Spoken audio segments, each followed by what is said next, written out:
तो आज मैं एक्सप्लेन करने जा रहा हूँ चोर निकल के भागा, जो कि नेटफ्लिक्स पे रिलीज हुआ है। अब इस मूवी के बारे में बात करें तो ये एक बहुत अच्छी थ्रिलर मूवी है। आप गेस ही नहीं कर पाओगे इसका ट्विस्ट। और तो सीधे चलते हैं एक्सप्लेनेशन की तरफ। ओके, तो इस मूवी में फ्लैशबैक और प्रेजेंट टाइम में जो भी चल रहा है वो साइमल्टेनियसली चलता रहेगा और मैं कहानी उस हिसाब से एक्सप्लेन करूंगा। तो सबसे पहले हम देख पाते हैं कुछ लोग यहाँ पे प्रिपेयर होके एयरपोर्ट जा रहे हैं और इनके चेहरों से ऐसा लग रहा था कि मतलब ये कुछ काम करने वाले हैं। देखने से पहले जो भारतीय में वीडियो को लाइक करके चैनल को सब्सक्राइब जरूर कर देना। नेहा जो कि एयर होस्टेस है और अंकित जो कि एक बहुत बड़ा बिजनेसमैन है। यहाँ पे इन लोगों का पहली बार मुलाकात होता है और अंकित काइंड ऑफ नेहा के ऊपर फ्लर्टिंग कर रहा था, नेहा के साथ फ्लर्टिंग कर रहा था।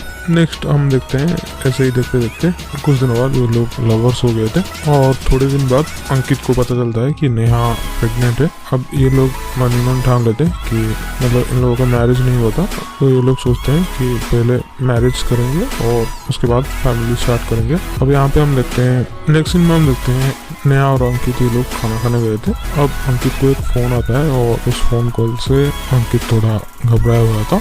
अब ये फोन कॉल अटेंड करने के बाद से अंकित बाहर जाता है। नेहा यहाँ पे चुपके से देख रही थी कि अंकित को दो लोग धमका रहे थे।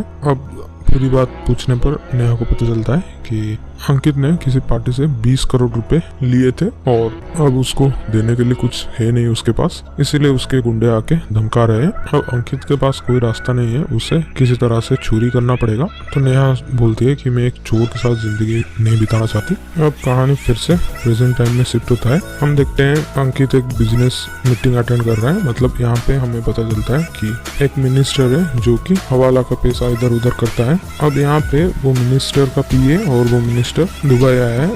यहाँ पे दुबई का शेख वो बोलता है कि वो लोग सबसे पहले मतलब जो मिनिस्टर है इंडिया का, वो सबसे पहले हवाला का पैसा इनको भेजेगा और ये मिलते ही ये लोग मिनिस्टर को एक मोबाइल गिफ्ट करेंगे। बट मोबाइल के आगे पीछे सब जगह डायमंड्स लगे हुए हैं। मतलब ये डील 120 करोड़ रुपए की है। ऐसे ही मिनिस्टर का ब्लैक मनी फाइट हो जाएगा। अब जिस केस पे ये मोबाइल जाएगा उस पे 6 डिजिट कोड है। 3 डिजिट कोड दुबई वाले शेख डालेंगे और 3 जो कोड है वो मिनिस्टर और मिनिस्टर के पीए को ही पता है। मतलब एक पार्टी को ये कोड पता है, दूसरी पार्टी को वो कोड पता है और ये लोग एक दूसरे को नहीं बताएंगे। अब ये काम में अंकित शेख के तरफ से था, मतलब दुबई की तरफ से था। अंकित को यहाँ पे एक आइडिया आता है, वो इस हीरे को चोरी कर सकता है उसकी जान बचाने के लिए। और यहाँ पे हम देखते हैं वो यहाँ पे मिनिस्टर के पीए के साथ एक डील करता है। मिनिस्टर का पीए उसको उनका जो कोड है वो दे देगा और फ्लाइट में शेख जिस आदमी को भेजा होगा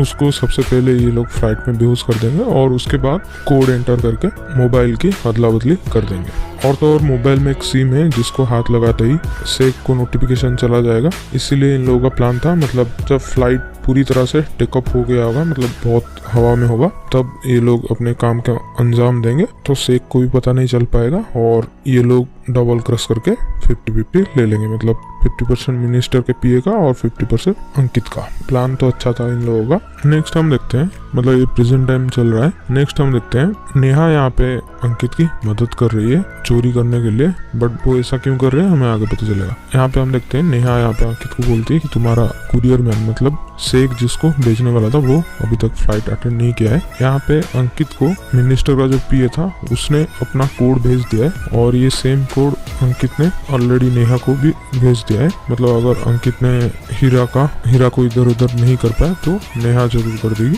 अब अंकित यहाँ पे नेहा को जाके बताता है कि देखो कोई आदमी है जो कि फ्लाइट का कुछ भी खाएगा पिएगा नहीं, हो सकता है वही कुरियर वाला हो, तो ऐसा कोई आदमी अगर मिले तो मुझे बताना। अब यहाँ पे नेहा सबको सर्व करती है। यहाँ पे उसे एक आदमी मिलता है जो कि बताता है मैं इसका मतलब फ्लाइट का कुछ नहीं खाऊंगा। जो भी नेहा पूछते मतलब पानी पीना है वो मना कर देता है। अब यहाँ पे नेहा को पता चल जाता है कि ये आदमी कुरियर वाला हो सकता है, तो इशारे से अंकित को बोल देती है। नेक्स्ट सीन में हम देखते हैं, जो पहले सीन में हम देखे थे 3 लोग आ रहे थे, वो 3 लोग असल में टेररिस्ट है और ये प्लेन अभी हाईजैक हो चुका है। यहाँ पे एक आदमी एक टेररिस्ट को कंट्रोल करने की कोशिश करता है, बट ये टेररिस्ट यहाँ पे उस आदमी को मार मार के बेहोश कर देता है। अब ये तीनों टेररिस्ट मास्क लगाए हुए थे तो इन लोगों का शकल नहीं दिख रहा था। सब लोगों का फोन लिया जाता है और फ्लाइट में एक फ्लाइट मार्शल था जिसका नाम होता है सुधांशु, तो इसका गन लिया जाता है और इसको ये लोग बांध के एक जगह पे बांध देते हैं अब पायलट को भी पता चल चुका था कि फ्लाइट हाईजैक हो चुका है, तो वो एक सिग्नल भेजता है ताकि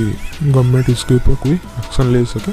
अब यहाँ पे इन लोगों का मतलब टेररिस्ट का डिमांड था कि आदिल नाम का एक कैदी है जिसको ये लोग आज़ाद करना चाहते हैं।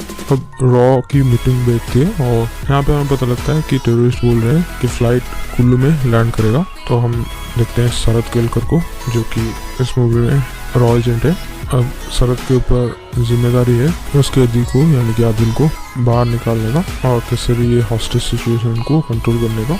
यहाँ पे इन लोगों का प्लान था कि मतलब रॉ का प्लान था कि टेररिस्ट को कैसे भी करके ये लोग मारेंगे। इधर जो वो मिनिस्टर था वो अपने पीए को भेजता है कि तू भी कुल्लू जा और वहाँ पे देख क्या हो रहा है और मैं तुझे गवर्नमेंट की तरफ से भेज रहा हूँ, तो किसी को शक भी नहीं होगा और तू आराम से हीरे लेके आ जाएगा। सीन अभी फिर से पास्ट में शिफ्ट होता है और हम देखते हैं नेहा और अंकित ये लोग हॉस्पिटल गए थे। हॉस्पिटल के बाहर फिर से वो दो गुंडे आते हैं और अंकित को मारने लगते हैं और यहाँ पे एक गुंडा नेहा के पेट में एक लात मारता है, तो अनफॉर्चुनेटली यहाँ पे नेहा का मिसकैरेज हो गया था। अब यहाँ पे वो दो गुंडे भाग जाते हैं। अब यहाँ पे फिर से एक फोन आता है और यहाँ पे वो गुंडा बोल रहा था कि दिलसर अगर पैसा नहीं देगा तो तेरे साथ तेरे बीवी को भी मार दूंगा। तो यहाँ पे नेहा मान जाती है हाँ हमें ये चोरी करना पड़ेगा। इसीलिए प्रेजेंट टाइम में हम देखते हैं कि नेहा यहाँ पे चोरी में साथ दे रही है। सीन भी फिर से प्रेजेंट टाइम में शिफ्ट होता है। हम देखते हैं अंकित यहाँ पे आसमां का बहाना बना के बाहर जाता है, मतलब सांस नहीं ले पा रहा है ये कह के बाहर जाता है और बिजनेस क्लास में जाता है जहाँ पे कुरियर बॉय का सामान वगैरह रखा था। वहाँ पे ये जस्ट एक्सचेंज करने जा रहा था, मतलब ओरिजिनल फोन की जगह नकली फोन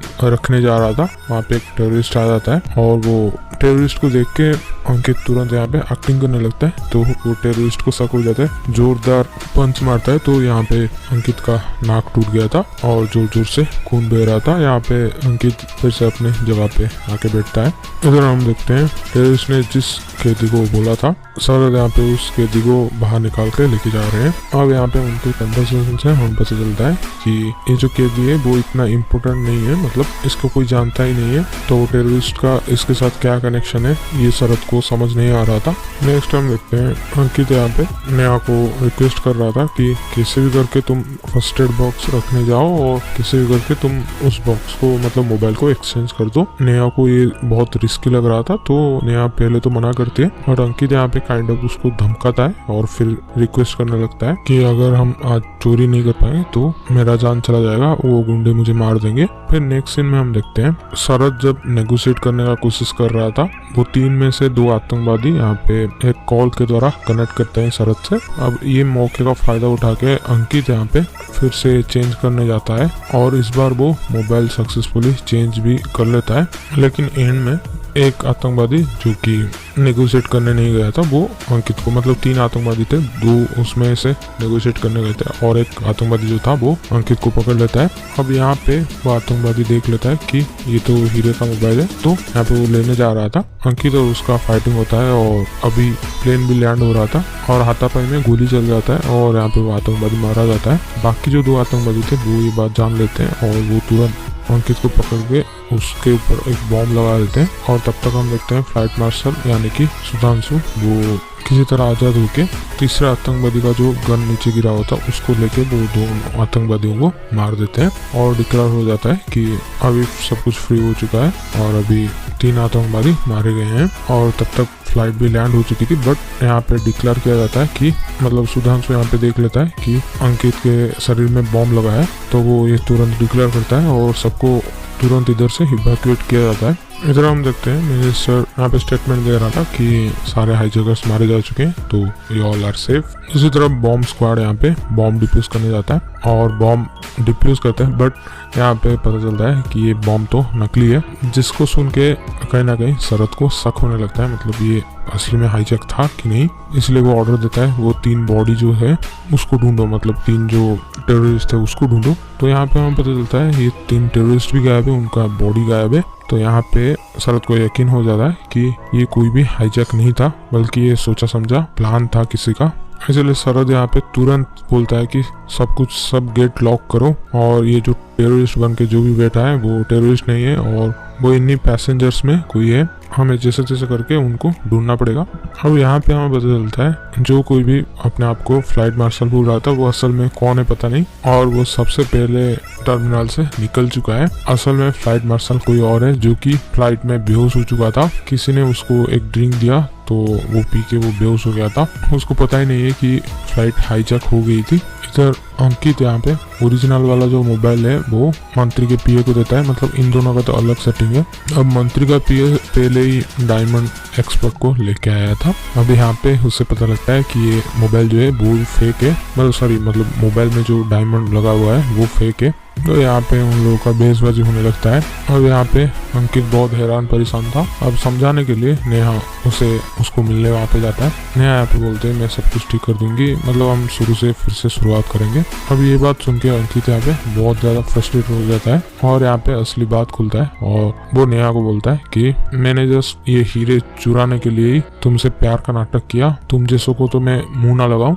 इस टाइप का सब बोल के इधर से चला जाता है। मतलब यहाँ पे समझ पाते हैं कि अंकित को कभी नेहा से प्यार था ही नहीं। अब यहाँ पे फ्लैशबैक हम देखते हैं और सब सच हमें पता चलता है। जब नेहा और अंकित ये लोग हॉस्पिटल से बाहर जा रहे थे और वो गुंडे हमला कर दिए, नेहा का फोन वहीं पे गिर गया था। तब अंकित और उन गुंडों का कन्वर्सेशन वहाँ पे रिकॉर्ड हो गया था। बाद में नेहा जब वो कन्वर्सेशन सुनती है तो हमें सुना देता है कि तुझे लड़की को मारना नहीं चाहिए था, मतलब कैजुअली अंकित बोल रहा था। अब ये बात सुन के नेहा को अंकित के ऊपर थोड़ा बहुत शक होने लगता है तो वो तुरंत अंकित का पीछा करती है। अब यहाँ पे हम देख पाते हैं अभी अंकित जिस गुंडू से अभी जिस मार खाया वहाँ उन लोगों को ही मिला जाता है। तो यहाँ पे नेहा सारी बात समझ चुकी थी, मतलब अंकित ऐसा चाहता था कि ये लोग ऐसा मार खाएंगे और नेहा यहाँ पे मान जाएगी, मतलब अंकित की जान खतरे में देख के नेहा मान जाएगी। अंकित का ऐसा प्लान था। और यहाँ पे वो खुश भी था कि नेहा का जो आने वाला बच्चा होगा वो भी इस एक्सीडेंट में मारा गया। अब खुशी में अंकित ये दोनों गुंडे को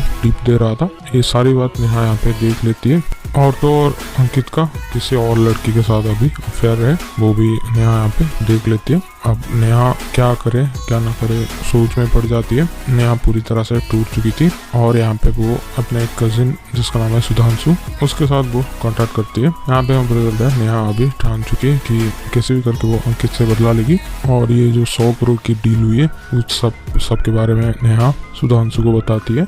अब सुधांशु अपने टीम प्रिपेयर करता है और यहाँ पे हम देख पाते हैं वो जो 3 आतंकवादी थे वो इनके टीम का हिस्सा है और उनमें से एक बूढ़ा चाचा जी था वो, क्योंकि ये लोग अंदर ओरिजिनल गन नहीं ले जा सकते इसीलिए उस बूढ़े चाचा की मदद से एक डमी गन डिजाइन करते हैं। नेहा यहाँ पे कुछ गर्म पानी उस चाचा को देती है तो कैसे करके एक फेक गन डिजाइन करता है और सबसे पहले नेहा ओरिजिनल जो फ्लाइट मार्शल था उसको बेहोश कर देती है एक ड्रिंक की मदद से।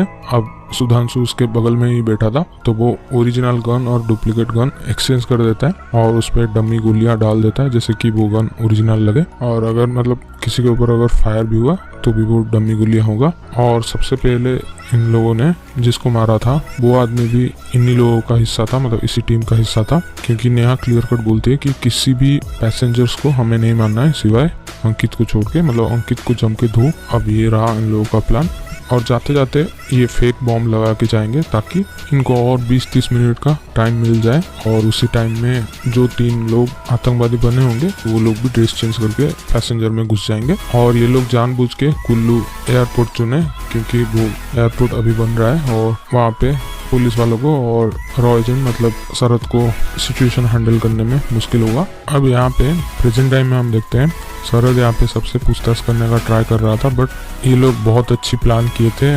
जो भी 5 लोग इस हाइस्ट में शामिल थे वो प्रॉपर प्लानिंग करके आए थे और क्या बोलना है वो भी अच्छे से बोल देते हैं। बट फिर भी यहाँ पे क्योंकि फ्लाइट मार्शल को ड्रिंक नेहा ने दिया था इसीलिए कहीं ना कहीं नेहा के ऊपर शरद का शक जाता है बट वो उससे ज़्यादा कुछ पूछे इससे पहले नेहा यहाँ पे एक फोटो मिनिस्टर को भेज देती है। अब ये फोटो हमें पता चलता है ये फोटो और कोई नहीं बल्कि जो फोटो अंकित ने नेहा को भेजा था, जिसपे मंत्री का पीए, वो जो सीक्रेट कोड है उन लोगों का, उसने अंकित को दे दिया था। इससे मंत्री को लगा कि उसका पीए और अंकित ने मिलके ही हीरे की चोरी करी, बट चांस देख के सुधांशु और उसकी टीम और नेहा ने चोरी कर दिया था। अब कोई भी सबूत नहीं था, इसलिए शरद सबको जाने देता है। और यहाँ पे हम देखते हैं मंत्री उसके पीए और अंकित को मार रहा है। और यहाँ पे छोटा सा एक पोस्ट क्रेडिट सीन भी है, जिसपे कि अंकित यहाँ पे बदला लेने के लिए नेहा को फोन करके बोलता है कि मैं आ रहा हूँ। अब यहाँ पे मूवी खत्म होता है। अगर नेक्स्ट पार्ट आएगा तो